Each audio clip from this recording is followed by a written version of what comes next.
You're gonna have to start sooner or later, man. We start most of these reviews with Micah sighing and everybody else laughing. This is it's a bad movie, yes. It's a bad movie! Yeah. Have we done one that was good yet? Not that I've been a part of. Us three, no. Austin and I have reviewed some good movies. The last one we did was Edge of Tomorrow, and I liked that movie a lot. I need to get on and some Godzilla. good. I need to get in on some good movies, man. This sucks. Well, you liked 300. Well, yes. I didn't dislike 300. I was just kind of in between about it. Well, it's better than this movie. I will watch 300, Rise of an Empire, and Sabotage back to back for like every day for an entire week before I go see that piece of turd again. Crap. I hate the Transformers movies. I hate all of them, even the first one. I hate every single one of them. And I've had the same argument over and over again with friends, and the argument is, well, Micah, it's just dumb fun. I don't know how to explain this. These movies irritate me. And I like dumb fun movies. My favorite action movie of all time is Commando, which is like the final word of dumb fun. I think this is not going to make much sense unless you see things my way, so I know it's going to sound ignorant, but like, I guess the best way to sum up why I find these movies annoying and not fun is that a good dumb fun movie like Commando, or one that we saw earlier this year, Nonstop, something like that.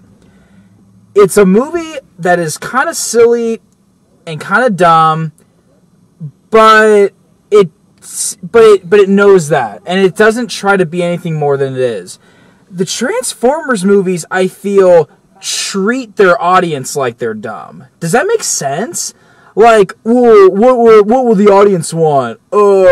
Explosions. How about explosions and tits. And lots of like hot women everywhere and racist jokes and like and fart jokes. But that's just like what teenage boys like, you know? But it's condescending to the audience. And I disagree with that too, because Michael Bay has said that he's like, well, I make movies for teenagers. And I want to say right now, I like a lot of Michael Bay's movies, actually. In fact, Pain and Gain I actually thought was very underrated. But you know what? Just because you're making a movie for a younger audience, an audience that likes just dumb fun, does not mean you get to write... That does not mean you get to be lazy, okay? Like, one of the most popular movies when I was in high school was The Dark Knight.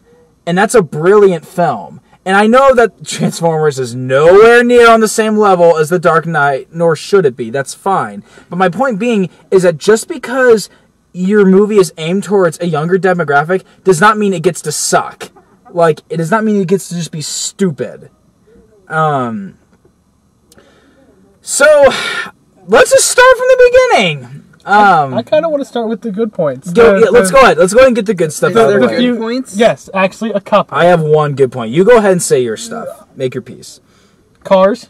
Okay. A lot of if you're a gearhead, you'll like the cars. Most of the cars. You'll like most of the cars. They got a few more car sponsors this time around with some bigger cars, Lamborghini, Pagani. So that was kind of cool if you're into the supercar things. They had a really cool rally car and some pretty good car driving stunts, if you will. Yeah. No, pretty much cars, actually. Yeah, no, you're right. That's pretty much it. I totally get that. I totally get it that if you love cars, then because the cars do look really nice. You will also hate a couple things when they changed Bumblebee from the old Camaro, the badass old Camaro, to the new one. I mean, I already have a problem with the new Camaro, but that's besides the point. That was bad.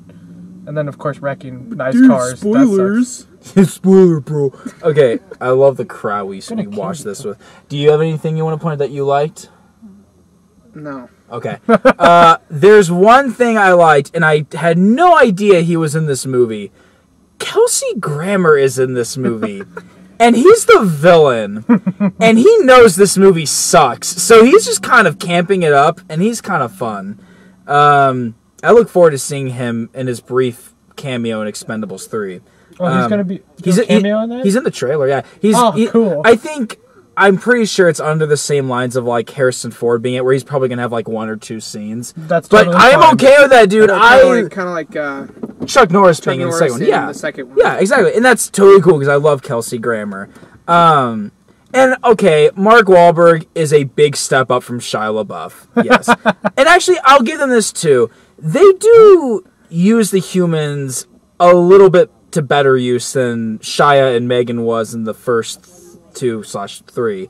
Because, Mark Wahlberg gets this alien gun, and he starts actually fighting the bad guys. It's a pretty sure And shot. so, I do never have runs out of ammo either. One good point, like in my Aliens. opinion, Mark Wahlberg, I thought, used what he had to the best of his ability in this movie. Like, Yeah. he I had another good thing. he knew that this was a crappy movie, and he tried his Yeah, hardest. I mean, it's definitely not his worst movie. The Happening will probably always take that. I but didn't mind it. I didn't mind that movie. That's a totally different That's a subject. totally no. I agree. Mark Wahlberg. I mean, okay, I like Mark Wahlberg. I thought Lone Survivor was fantastic, and I like The Departed. So yeah, I like Mark Wahlberg. He's just kind of stock though. Like his character is just stock. Yeah. And his daughter is eye candy because That's it. Transformers, and her boyfriend is a tool. A complete tool. Oh my No, he didn't have enough dialogue to be a tool. That's what made him a tool! Yeah, fine. Okay, what was the other good thing you wanted to say? Yeah, I thought of one more good thing.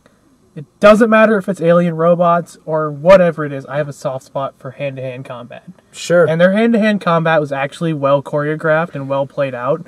It actually seemed kind of natural, given their giant fucking aliens. I felt like some of the action scenes were okay.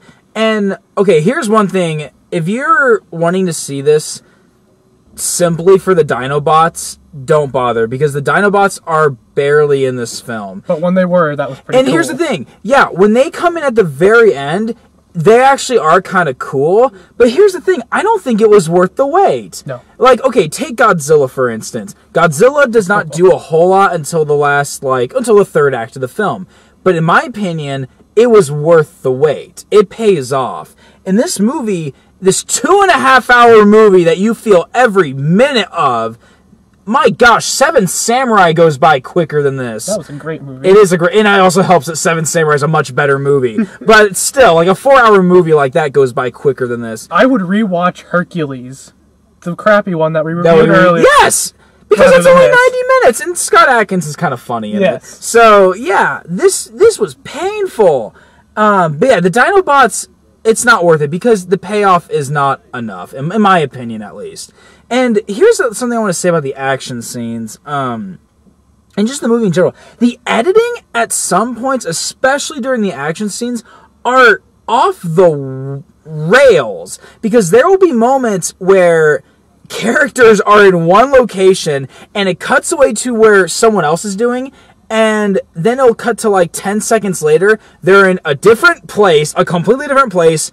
Some of them will have different clothes on, and they'll have objects that they didn't originally have. Like, the editing is bizarre. I didn't notice that at all. Well, like, okay, well, how about like when Mark Wahlberg sneaks in that building and suddenly he has like a lab coat? Oh Yeah. And here's another thing too. In the first big car chase of the movie, Optimus Prime is like protecting the humans, and then like you see the Lamborghini, who's the who's like the main bad Decepticon, whatever, bad Transformer, and like he's going after them, like he's heading their way. They have not confronted each other yet, but you're like, okay, so pretty soon this bad Transformer is going to meet up with Optimus Prime.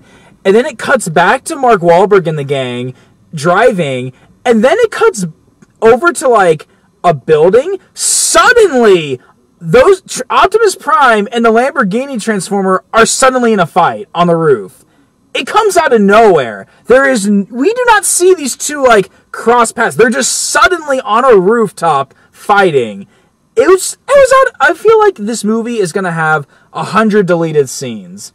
Mm-hmm. That would explain all this. And my gosh, the last thing we need is more of this movie. A director's cut? Yeah, a 5-hour director's cut. Oh, gosh. Ooh, I thought of another thing I liked. Yeah. I like John Goodman's voice, no matter what it's attached to. John Goodman. He was the... he was? Oh, I did. He was the really fat one with all the guns. Oh, he was. Okay. I like John Goodman's voice. I love John Goodman. I mean, yeah, he's great. A Few Good Men? No, but seriously. He's not in A Few Good Men. No, but his name's Goodman. Oh, I see what you did Yeah. there. Yeah. Wow. I like his voice, so I like him.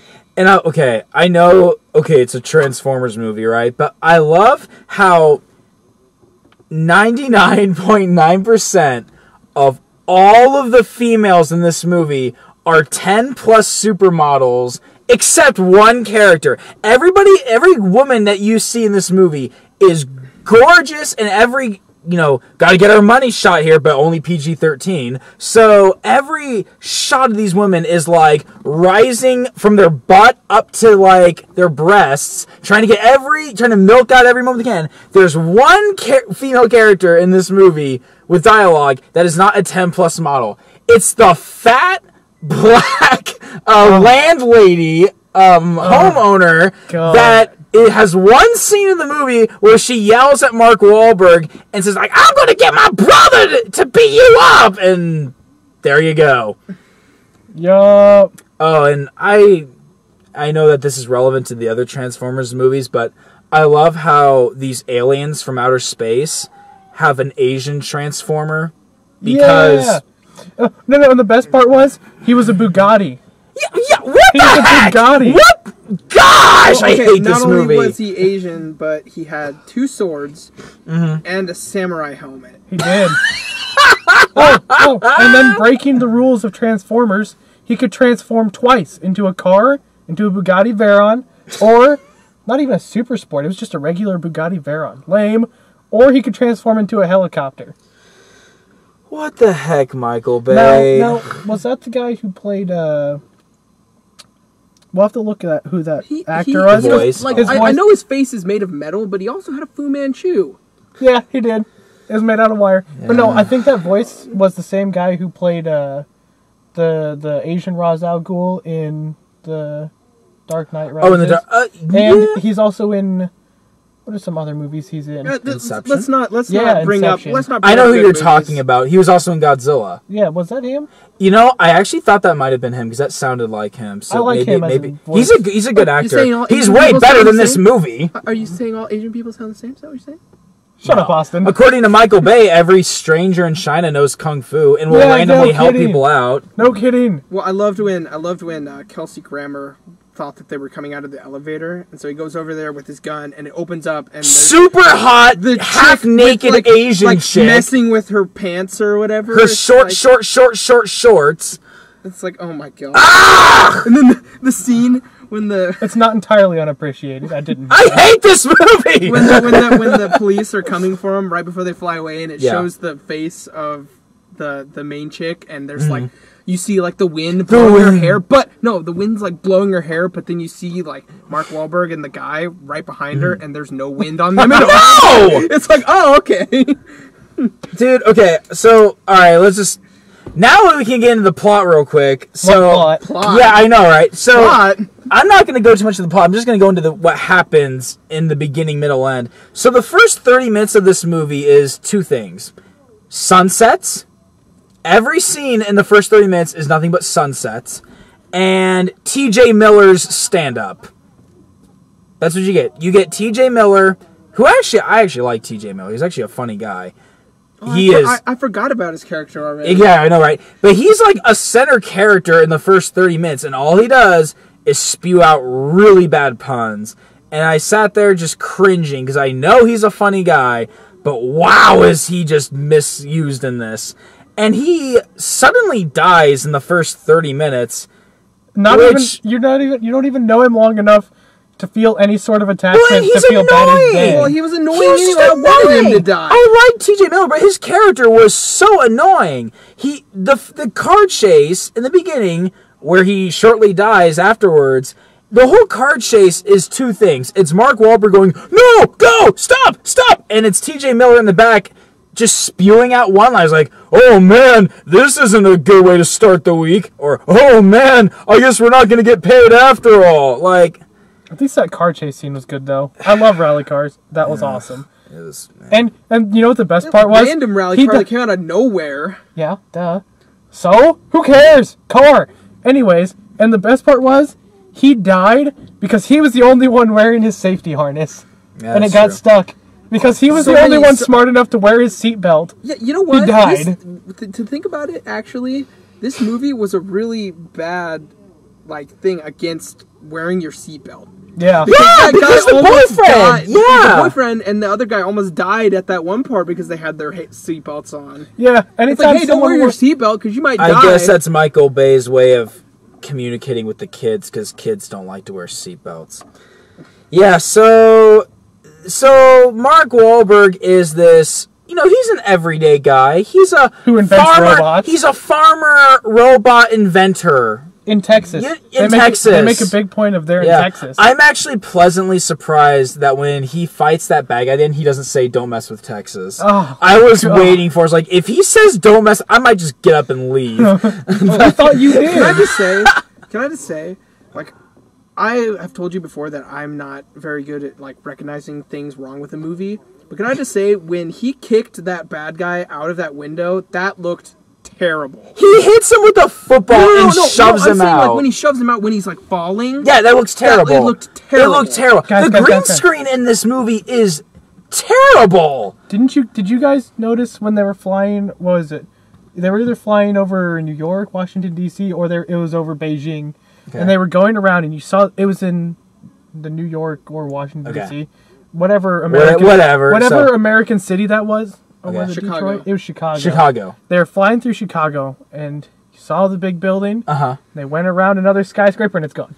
Totally gone. Yeah! You're just like, that's a pretty big building to just kind of forget. I didn't notice that. Oops.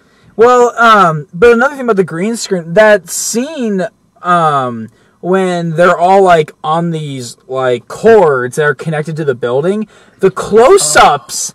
of Mark Wahlberg, no, come here! The close-ups look terrible. The green, the background looks. I guess I didn't notice that. Very digital.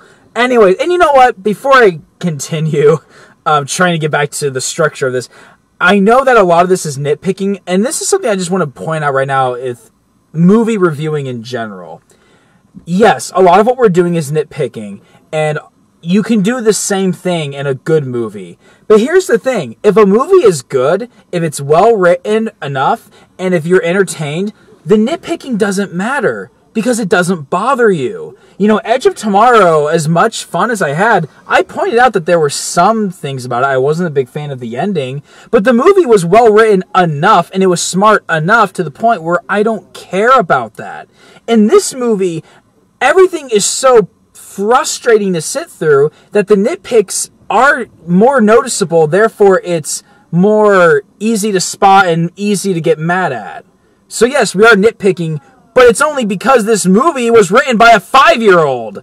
So anyways, big bad government with long trench coats and sunglasses and wide angle lens angle shots basically finds out that Mark Wahlberg accidentally stumbled upon Optimus Prime. In the middle of a small Texas town. Yeah, that was... Inside a theater. That is the first time that the CIA in a movie was able to spot something that they needed really quickly. No, I thought the guy called them, remember? Yeah, the guy did call him. Oh. When he went into town or whatever. Oh, you're right! Oh, yeah, T.J. Miller. Yeah, T.J. Miller, that's right. Gosh. So, but anyways, so that's how Mark Wahlberg and his eye candy daughter and her tool boyfriend get involved. And, yeah, apparently Mark Wahlberg's daughter in this movie, apparently she has a butt. Apparently. I think they could have done... And breasts, apparently she has breasts and a butt. Very nice face. They didn't do a very good job showing that, but, I'm kidding. They showed it in every scene she's in. So, And how she doesn't know how to... Apparently she doesn't know how to dress herself. She is... nothing but... useless in this movie. Of course she gets kidnapped in the middle of the movie. Of course. But the reason she gets kidnapped is the stupidest thing ever. So, Optimus Prime, this is halfway... I know we keep jumping back and forth, but Optimus Prime is fighting a big spaceship that's run by the bad guys, and he is next to a car. Mark Wahlberg's daughter is in the middle of this, and she's, hiding behind the car, which, okay, that makes sense. She's, dodging all the fire. But then, Mark Wahlberg flat out says... because they're on a road, and Mark Wahlberg says, run off the road, get out of the road, get into the field. She tried that though, and then the robots started fighting in the field. Okay, sure. But what's her next plan? She gets in the car. So she gets in the car, next to Optimus Prime, and then the spaceship drops a net over the car and Optimus Prime, and that's how she gets kidnapped. It was so stupid, and so it was just forced because, you know, we need the girl to get kidnapped. So they can rescue her. So they can rescue her. Oh my gosh. Okay, so let's go ahead and talk about the product placement real quick. What? I actually did not notice. I feel like a Budweiser. How about you guys? Yeah, you know what? And some Gucci sunglasses. And get some Gucci I actually sunglasses. didn't notice any noticeable product placement for the first, like, hour of the movie. And then there's a big chase going on in the middle of a big city. Well, no, hold on. Gearhead time. Oh. Okay, yes, there are car labels everywhere. No. Not just car labels. Chevrolet. Yeah. Yes. Until we see Chevy is everywhere. until we see the first Decepticon or whoever the bad guy was when he turned into a Lamborghini. Mm-hmm.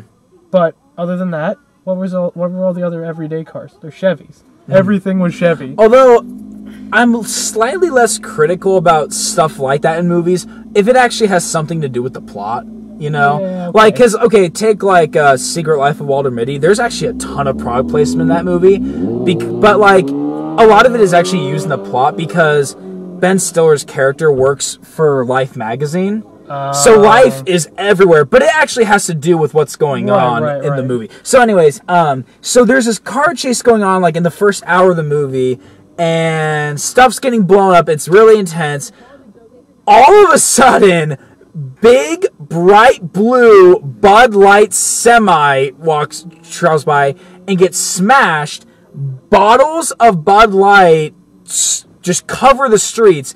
And good thing second unit came in, because then we cut to just random shots of Bud Light bottles all over the street. Cool. And then, it's not over yet, Mark Wahlberg grabs one, cracks it open, and takes a sip. And then, what was it? What was the company? There was another, like, as he's doing that, there's a building right behind them that was promoting a company, but I can't remember what company it was.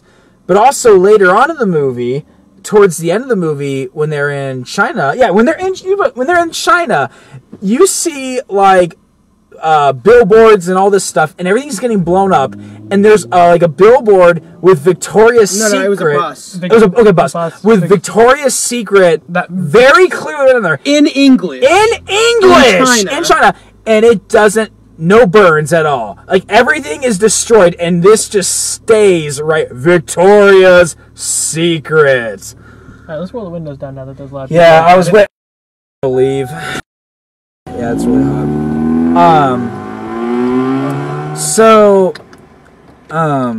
Well, let's see. Oh, well, we've got the Gucci sunglasses. I think those people in the car were famous too, with the guitar.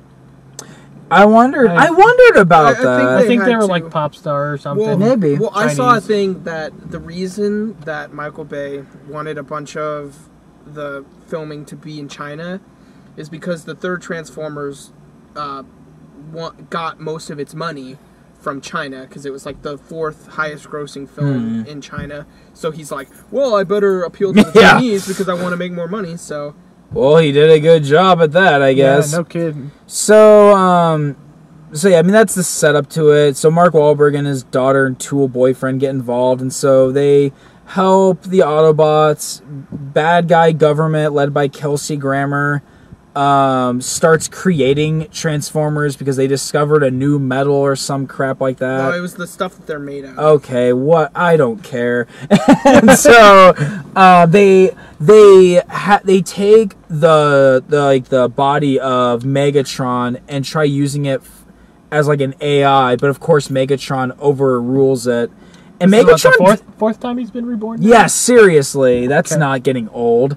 And oh yeah, somewhere in the mix of this, there's Dinobots. They are barely. I mean it. They are barely in this movie. Can I just say, like, I know the plot was all over the place, but I did not understand what that they made were. At no all. sense. Well, they were on the ship or whatever because the guy caught them. Whatever. Well, in the original show, the Dinobots, the Autobots and Decepticons, when they were fighting came to Earth during dinosaur times, so Yeah. robots in disguise, they gotta be dinosaurs to fit in. Yes. Okay. And that's what they did.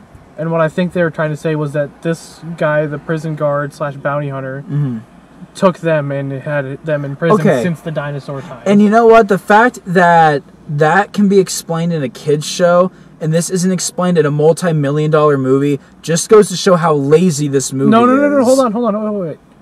Now, in the original Transformers, Optimus Prime was always, and the Autobots were always on the human side, always on the side of good against Decepticons. Optimus Prime said he wanted to kill people in this movie. That's very not Optimus Prime. He starts to get pessimistic. That's very not Autobot. That's not Transformers. I actually didn't mind that because I like the fact that he starts to lose faith in humanity because humanity keeps screwing them over. Well, he does that in the third one too. When he goes when miraculously he didn't die in the third one, he goes back and he's like, "We're gonna kill them all," and that pissed a lot of people off. I by that point in the movie, I just didn't care anymore. I haven't seen the third one. Don't plan on it. Don't. Not gonna waste my time. My goodness, do not. So, it's besides everything we talked about, it's everything that's wrong with the Transformers movies minus Shia LaBeouf. But like, it's just that it's the same old crap. It's overlong.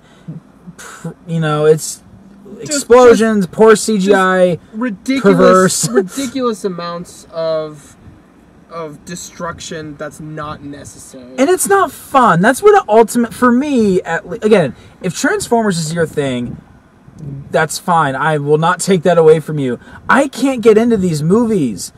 The first time I saw Transformers, the first one, I fell asleep because I was so bored. These movies I find boring. The action is just so repetitive, and the human characters are annoying, and they are the center characters, not the Transformers. And again, it's just condescending.